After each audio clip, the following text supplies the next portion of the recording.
نشست میں نبی کریم صلی اللہ علیہ وسلم کی حدیث کے مطابق کچھ باتیں عرض کی تھی۔ آج بھی اسی سلسلے کی کچھ باتیں عرض کرنی ہیں۔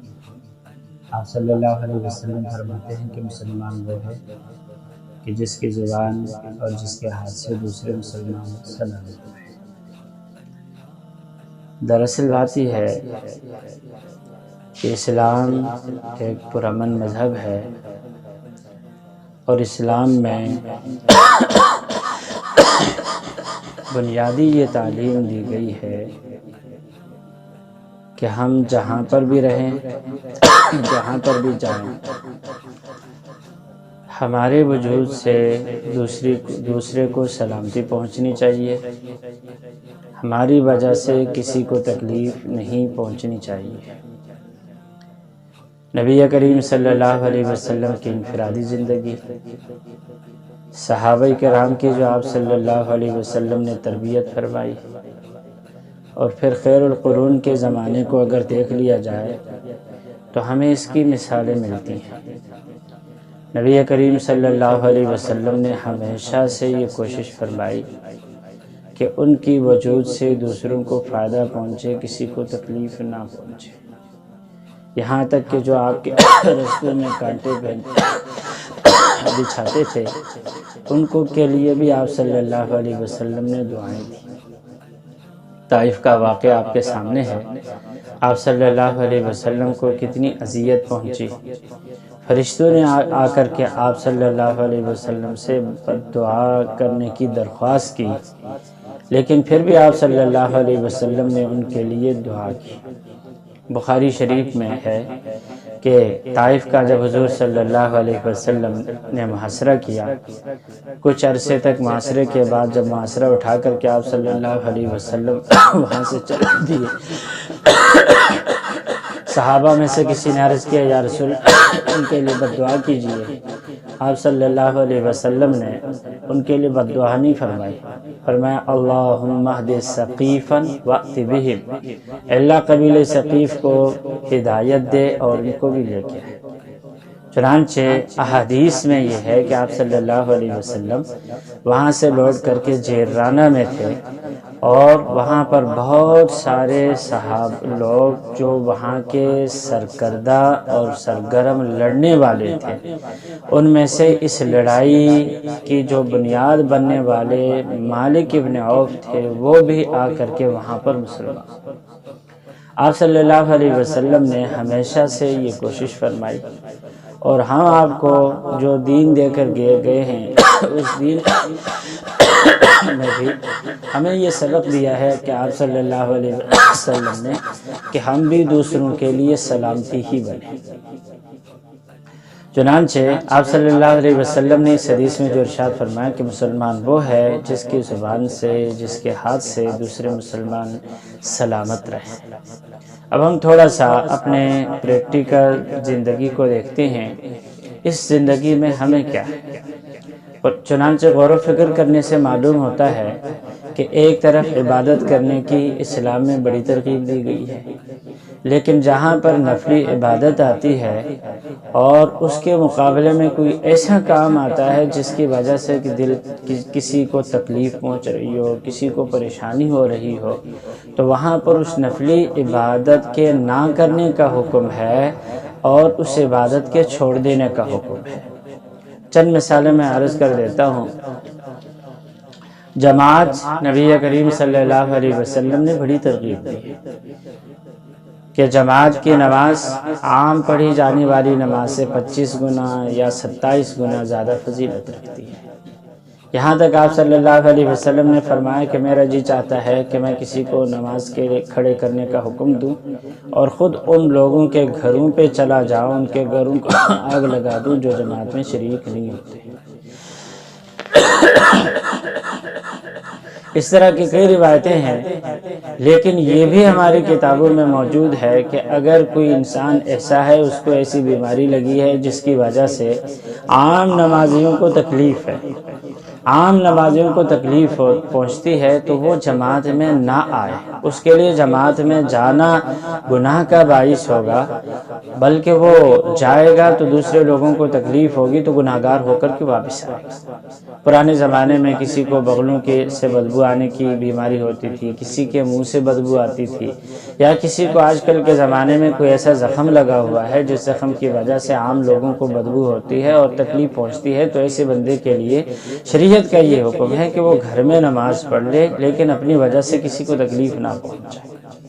اسی طرح سے قرآن کریم کی تلاوت کرنے کا بڑا ثواب ہے، لیکن ہمیں آپ صلی اللہ علیہ وسلم کی تعلیمات سے یہ بات معلوم ہوتی ہے کہ جہاں پر تلاوت کرنے سے کسی کی ذاتی عبادت میں یا کسی کے لیے تکلیف کا کوئی باعث بن جائے تو وہاں پر تلاوت زور سے کرنے کی اجازت نہیں ہے، آہستہ۔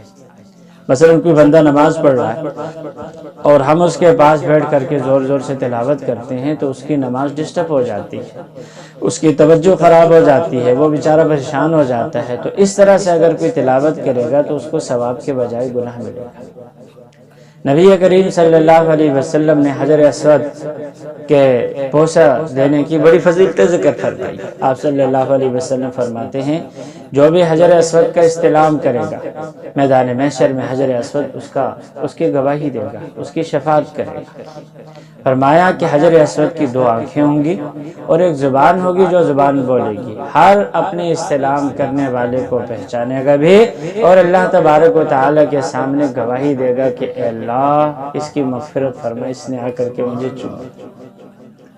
اس کے باوجود حضرت عمر رضی اللہ تعالیٰ عنہ کو حکم ہے، فرمایا کہ عمر تم بڑے مضبوط جسم والے ہو، طاقتور ہو، تم اگر حجر اسود پہ آ کر کے چومنے کی کوشش کرو گے تو ممکن ہے لوگوں کو تکلیف ہو جائے گی، اس لیے دور سے سلام کر لیے تاکہ کسی کو تکلیف نہ پہنچے۔ اسی لیے اس میں سہولت دی گئی کہ اگر کوئی انسان کسی کو تکلیف دیے بغیر آسانی سے پہنچ سکے، کسی کو دھکا دیے بغیر، دھکم پہل کے بغیر، تو وہ تو چوم لے۔ لیکن اگر کوئی انسان یہ سمجھتا ہے کہ بھائی میں تو دوسروں کے دھکے برداشت نہیں کر سکتا، میں بھی کسی کو دھکے نہ دوں، کسی کو تکلیف نہ پہنچے، تو ظاہر ہے اس کے لیے جانا مشکل ہے۔ فرمایا ہاتھ لگا لو، چومنے کی ضرورت نہیں۔ اور اگر یہ بھی نہیں کر سکتا، ہاتھ میں عصا ہے اور عصا کسی کو لگنے کا خطرہ نہیں ہے، تکلیف نہیں ہے، تو اپنی لاٹھی لگا لے، اس کو چوم لے۔ یہ بھی نہیں کر سکتا ہے تو سہولت ہے، دور سے گزرتے ہوئے ہاتھ اٹھا کر کے سلام کرے اور سلام کرتا ہوا گزر جائے، کسی کو تکلیف نہیں۔ کتنی بڑی چیز ہے کہ حجر اسود جنت سے آیا ہوا پتھر ہے، اس کو انسان چومے یا ہاتھ لگا لے، لیکن جہاں پر عام پبلک کی تکلیف کی بات آتی ہے تو شریعت میں وہاں پر اس فضیلت کو روکنے کا حکم ہے کہ بابا دور سے کر لو گے تمہارے لیے یہ فضیلت، لیکن تکلیف دو گے تو گناہ بڑھ جائے۔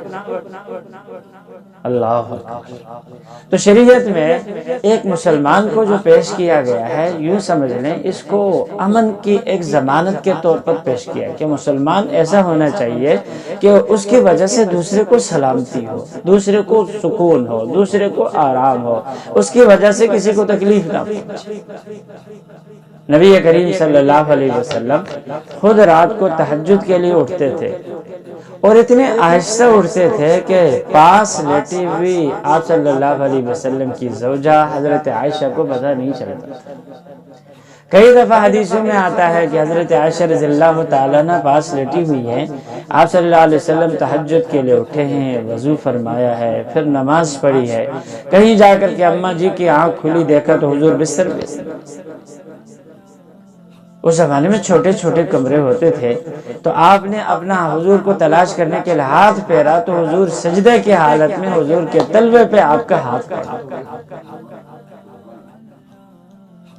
تو آپ صلی اللہ علیہ وسلم اپنے عمل کے ذریعے سے ہمیں یہ بتا کے گئے ہیں کہ دیکھو ہماری وجود سے کسی کو تکلیف نہیں پہنچنی چاہیے۔ ہمارے زمانے میں مختلف جماعتیں بنی ہوئی ہیں، اگر دیکھ لیا جائے ہر ایک کا مقصد، ہر ایک کا منشا یہ ہے کہ اللہ کی رضا۔ پر ٹھیک ہے، جس کو جیسے سمجھ میں آ رہا ہے اللہ کی رضا وہ اس طرح سے حاصل کر لے، لیکن ایک کام کر لے کہ ایک دوسرے کے خلاف ہی جو مخالفت کا محاذ ہے، ایک دوسرے کو گالیاں دینے کا، دل آزاری کا جو محاذ ہم نے کھول رکھا ہے، اس سے ہم اجتناب کرنے کی کوشش کریں۔ بس کہیں کہ بھائی ہم سب کو اللہ تعالیٰ نیک ہدایت دے دے، ہم سب کو حضور کی شفاعت نصیب فرمائے۔ کون حق پہ ہے، کون حق پہ نہیں ہے، کون جنت جائے گا، کون جنت نہیں جائے گا، یقین جانیے انسان کھلے آنکھوں اس کا فیصلہ نہیں کر سکتا۔ حضرت باقی باللہ رحمہ اللہ کا واقعہ ذہن میں آیا، وہ ایک دفعہ بازار سے گزر رہے تھے، غالباً پہلے بھی سنایا ہے۔ تو یہ عام دنیا دار لوگوں کو، عام جو مولوی ٹائپ کے لوگ ہوتے ہیں نا، علماء ٹائپ کے لوگ، دیندار لوگ، ان کو بڑی چڑ ہوتی ہے۔ تو مذاق اڑاتے ہوئے کہنے لگے، مولوی صاحب یہ بتائیے کہ میرے بکرے کی داڑھی اچھی ہے یا تمہاری داڑھی اچھی ہے؟ بھئی داڑھی مولوی صاحب نے اپنے چہرے پہ رکھی ہے، سنت نبوی، اگر آپ کو تکلیف ہو رہی تو تھوڑا خاموش ہو جاؤ، نہیں چھیڑنا۔ تو حضرت باقی باللہ رحمہ اللہ چونکہ اللہ کے نیک بندے تھے، ضبط و تحمل ان میں تھا، تو پورے اطمینان سے جواب دیا، کہا کہ بھائی صاحب اس کا فیصلہ اب نہیں ہو سکتا، میں مر جاؤں، اللہ تبارک و تعالی میرے مرنے کے بعد مجھ پہ فضل فرما کر میری مغفرت کر دیں تو پھر تو میری داڑھی تیرے بکرے کی داڑھی سے اچھی ہے، لیکن اگر میری مغفرت نہ ہوئی تو پھر تیرے بکرے کی داڑھی اچھی ہے۔ انتقال ہوا، جنازہ وہیں سے گزرا، تو ان کے جنازے سے آواز آئی، اتفاق کی بات وہ دکاندار اپنی دکان پہ بیٹھا ہوا تھا، جنازے سے آواز آئی، کہا کہ اے میرے دکاندار بھائی، تو نے پوچھا تھا کہ تیری داڑھی اچھی ہے یا میرے بکرے کی داڑھی اچھی ہے، تو آج اللہ کا شکر ہے کہ رب نے میری مغفرت کا فیصلہ کر دیا ہے، تو میری داڑھی تیرے بکرے کی داڑھی سے۔ یقین جانیے ہم ساری زندگی اطاعت کی گزارتے ہیں، لیکن اللہ تبارک و تعالی نے اگر اپنا فضل نہیں فرمایا، مغفرت نہیں کی، تو ہماری ساری کی ساری محنت ضائع ہے۔ بخاری شریف میں روایت ہے، نبی کریم صلی اللہ علیہ وسلم فرماتے ہیں کہ لن يدخل الجنت عمل، کسی انسان کا عمل اسے جنت نہیں لے جا سکتا۔ صحابہ نے عرض کیا، ایک روایت میں حضرت عائشہ نے عرض کیا، ولا انت یا رسول اللہ، اللہ کے نبی کیا آپ بھی نہیں جا سکتے؟ فرمایا ولا انا الا ان يتغمدني الله بفضل منه ورحمه، میں بھی نہیں جا سکتا جب تک اللہ کرم نہ کرتے، اپنا رحم نہ کرتے۔ کون کامیاب ہے، کون سیدھے رستے پر ہے، کون غلط ہے، کس پہ رب راضی، کس پہ رب ناراض، اس چیز کا فیصلہ اس وقت ہوگا کہ جب ہماری روح آخر کلمہ پڑھتے ہوئے نکلے۔ جس کی روح نکل گئی کلمہ پڑھتے ہوئے، رب اس پہ راضی۔ جس پہ اللہ تبارک و تعالیٰ نے کرم کر دیا، رب اس پہ راضی۔ جس پہ اللہ تعالیٰ نے فضل نہیں کیا، رب اس پہ ناراض۔ اللہ کس پہ راضی ہے، کس پہ ناراض ہے، ہم دنیا کی زندگی میں فیصلہ نہیں کر سکتے۔ مسلم شریف کی روایت ہے، حضرت عبداللہ بن سلام رضی اللہ تعالیٰ عنہ مسجد نبوی میں تشریف لائے اور لا کر کے کچھ نوافل پڑھ لیے۔ جیسے وہ نوافل پڑھ کے نکل رہے تھے تو کچھ لوگوں نے کہا کہ من احب ان یرا من اہل الجنت فلینظر الی ھذا، جو انسان یہ چاہتا ہے کہ کسی جنتی کو دیکھنا چاہے تو وہ اس آدمی کو دیکھ لے۔ تو وہ ایک آدمی جس نے سنا وہ ان کے پیچھے ہو گیا، آگے عبداللہ بن سلام رضی اللہ تعالیٰ عنہ اور پیچھے وہ، یہاں تک کہ مدینے کے بالکل آخری میں ان کا گھر تھا۔ عبداللہ بن سلام اپنے گھر میں داخل ہونے لگے تو یہ بھی پیچھے پہنچ گئے، بھئی اگر آنے کی اجازت ہو تو میں بھی آ جاؤں۔ کہا کہ آ جاؤ۔ پھر الیک سلیک کے بعد پوچھا، ہاں بھئی کیوں، کیسے آنا ہوگا؟ کہنے لگے آج لوگوں سے میں نے ایسی بات سنی کہ جب آپ نماز پڑھ رہے تھے، پڑھ کے فارغ ہوئے تو لوگوں نے کہا کہ کوئی اگر کسی جنتی کو دیکھنا چاہتا ہے تو اس کو دیکھ لے، تو میں نے چاہا کہ آپ سے مل لوں، کچھ وقت گزار لو۔ تو کہنے لگے کہ دیکھو، کسی کو یہ زیب نہیں دیتا ہے کہ وہ کسی زندہ کے متعلق کہہ دے کہ یہ جنتی ہے۔ یہ کون کہہ رہا ہے؟ عبداللہ بن سلام۔ اور ان کے متعلق جنتی کس نے کہا ہے؟ نبی کریم صلی اللہ علیہ وسلم۔ پھر بھی اللہ کے خوف سے ان کی یہ حالت ہے، فرما رہے ہیں کسی کو یہ زیب نہیں دیتا کہ کسی زندہ کے متعلق کہہ دے کہ یہ جنتی ہے۔ پھر فرمانے لگے اچھا بھائی میں بتاتا ہوں کہ لوگوں نے یہ کیوں کہا۔ کہا کہ ایک دفعہ میں نے سوتے میں خواب دیکھا، خواب میں کیا دیکھ رہا ہوں کہ ایک آدمی میرے پاس آیا اور آ کر کے وہ مجھے کہا کہ چلو اٹھو چلتے ہیں۔ کہنے لگے ایک رستے پہ ہم چل دیے، چلتے چلتے آگے اس بڑے رستے سے چھوٹے چھوٹے رستے الٹے سائڈ پہ نکل رہے تھے، تو میں ان الٹے ہاتھ کے رستوں پہ جانے لگ گیا۔ تو کہنے لگے کہ نہیں یہاں سے مت جاؤ، یہ الٹے ہاتھ والوں کے رستے۔ پھر اس کے بعد چلتے چلتے آگے ہم چلے گئے تو سیدھے ہاتھ پہ کچھ رستے آ رہے تھے، تو وہاں پر ہم چل دیے۔ چلتے چلاتے آگے ایک پہاڑ نظر آیا، اس پہاڑ پہ میں چڑھنے لگا۔ جیسے میں چڑھتا تھا تو نیچے گر جاتا تھا، جیسے چڑھتا تھا نیچے گرتا تھا، جیسے چڑھتا تھا نیچے گر جاتا تھا۔ تو جو بندہ میرے کو لے کے جا رہا تھا کہنے لگے اچھا بھائی اس پہ نہیں چڑھ سکتے، چلو ایسے چلو۔ آگے رستے پہ چلے گئے، کہنے لگے کہ وہاں پر ایک بہت بڑا میدان تھا، بالکل ہرا بھرا سبززار۔ اس میدان کے بیچ میں ایک بہت لمبا ستون کھڑا تھا، اس کا آخری سرا جا کر کے آسمان پہ لگا ہوا تھا، وہاں پر ایک کڑا تھا۔ وہ جو مجھے بندہ لے کے گیا تھا تو وہ وہاں پر آ کر کے کہنے لگے کہ چلو ارقا، اس پہ چڑھو۔ میں نے کہا یار عجیب بات ہے، اس کے اوپر والا سرا آسمان سے لگا ہوا ہے، میں اس پہ کیسے چڑھ سکتا ہوں؟ کہا کہ اتنے میں ایک ملازم تھا، خادم تھا، اس کو بلایا، وہ آیا، اس نے پیچھے سے میرے کو پکڑ کے ایسے دھکا دیا، اچھالا۔ جیسے اچھالا تو میں نے دیکھ لیا کہ میں اوپر جا کر کے وہ کڑا پکڑا ہوں۔ اب آسمان کے پاس ستون پہ لٹک رہے ہیں اور مضبوطی سے کڑا پکڑا ہوا ہے۔ فرماتے ہیں کہ اسی طرح اس حالت میں تھا کہ کہیں میں گر نہ جاؤں، کہیں میں گر نہ جاؤں، کہیں میں گر نہ جاؤں۔ کہا کہ صبح بھی جب میری آنکھ کھلی تو اسی کیفیت میں نے کڑے کو ایسے پکڑا ہوا۔ یہ خواب کی کیفیت ہے۔ نبی کریم صلی اللہ علیہ وسلم کو فرمایا کہ میں نے جب یہ خواب سنایا تو سنانے کے بعد حضور صلی اللہ علیہ وسلم نے فرمایا کہ عبداللہ بن سلام، یہ جو الٹے ہاتھ پہ رستے نظر آ رہے تھے یہ اصحاب الشمال کے رستے، جن لوگوں کو نامہ اعمال الٹے ہاتھ میں دیا جائے۔ اللہ تعالیٰ تیرے کو برائیوں سے بچائیں گے۔ پھر سیدھے ہاتھ پہ جو تم لوگ گئے تو یہ ان لوگوں کا رستہ تھا جن کو نامہ اعمال سیدھے ہاتھ میں ملے۔ اور یہ جو پہاڑی اور گھاٹی جس پہ تم نے کوشش کے باوجود تم چڑھ نہ سکے، یہ شہداء کی گھاٹی، تجھے شہادت نہیں ملی۔ اللہ کے رستے میں جہاد بھلے کرتے رہو لیکن تمہیں شہادت نہیں ملی۔ فرمایا آگے یہ جو روزہ تم نے دیکھا ہے یہ روزہ کیا ہے؟ اسلام ہے۔ یہ ستون جو تم نے دیکھا ہے اور اوپر یہ جو تم نے دیکھ لیا ہے کہ رسہ ہے، کڑا ہے، یہ عروۃ الوثقی ہے۔ تم ساری زندگی اسلام کے رسے کو مضبوطی سے پکڑو گے یہاں تک کہ اسلام ہی پر تمہارا خاتمہ۔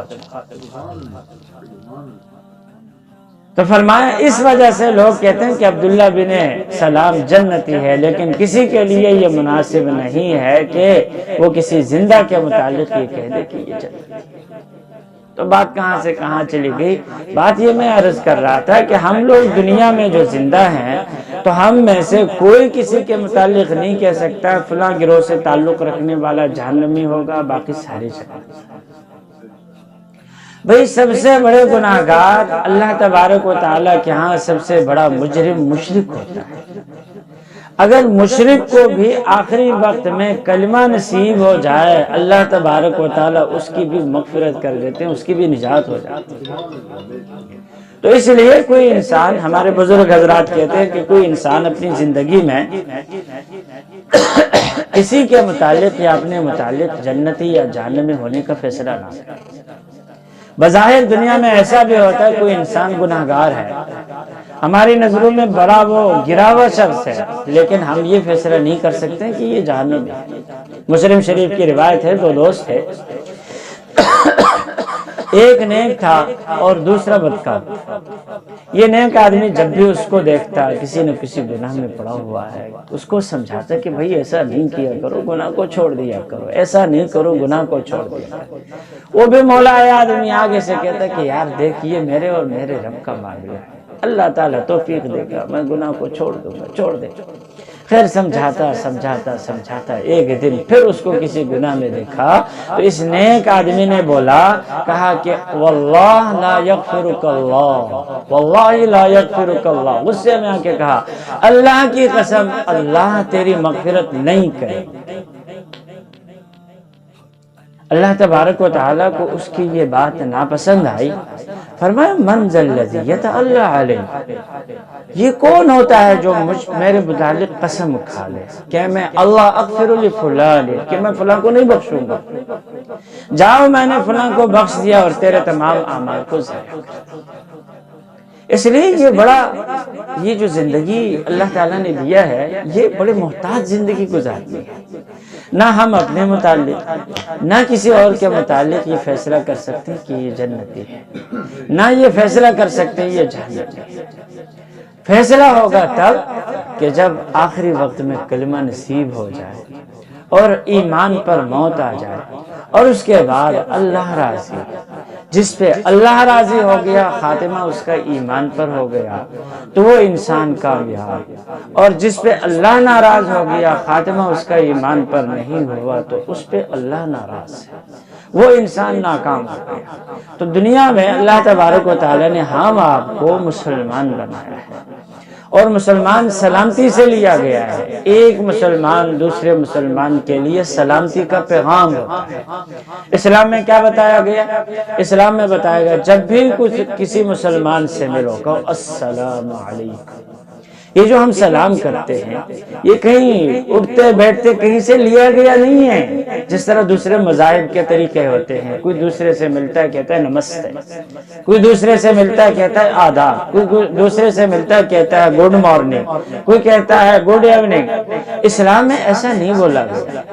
اسلام کی ہر ایک چیز کی تاریخ ہے۔ مسلم شریف کی روایت ہے بابا آدم کو اللہ تبارک و تعالیٰ نے جب جنت میں پیدا کیا، جنت میں پیدا فرمانے کے بعد فرمایا کہ جاؤ فلاں جگہ فرشتوں کی ٹولیاں بیٹھی ہوئی ہیں، ان کو جا کر کے سلام کرو اور جو کچھ وہ جواب دیں گے یہ تیری اور تیری اولاد کا سلام اور جواب۔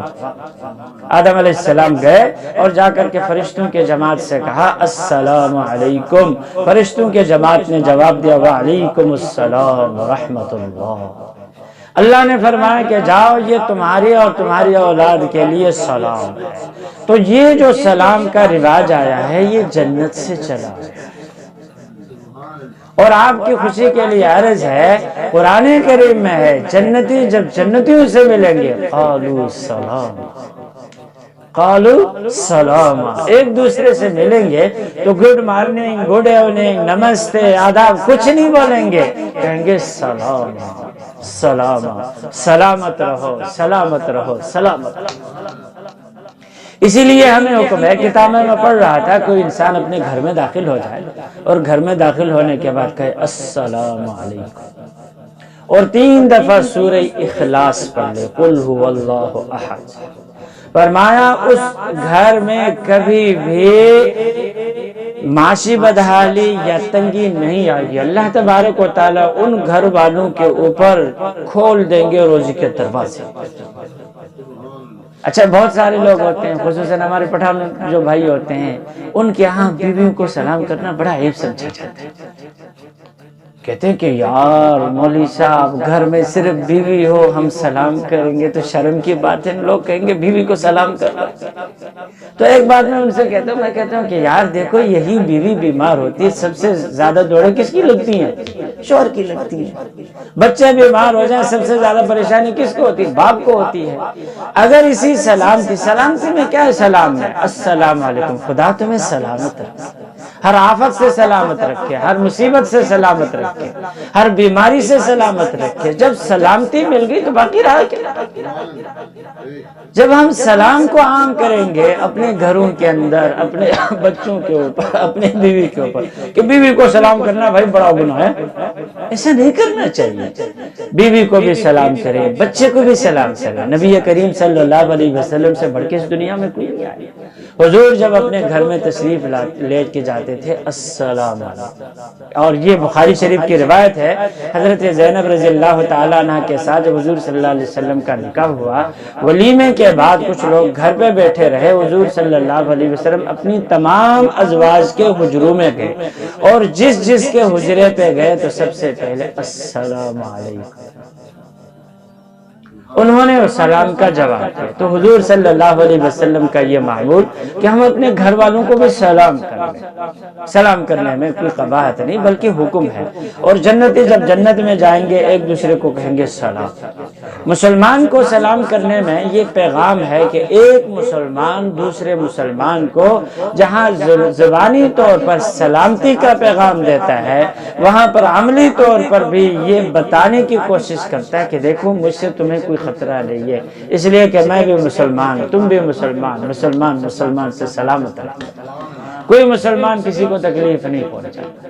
اسی لیے حضور صلی اللہ علیہ وسلم فرماتے ہیں کہ مسلمان وہ ہے جس کے ہاتھ کی تکلیف سے، جس کی زبان کی تکلیف سے دوسرا مسلمان سلامت رہے۔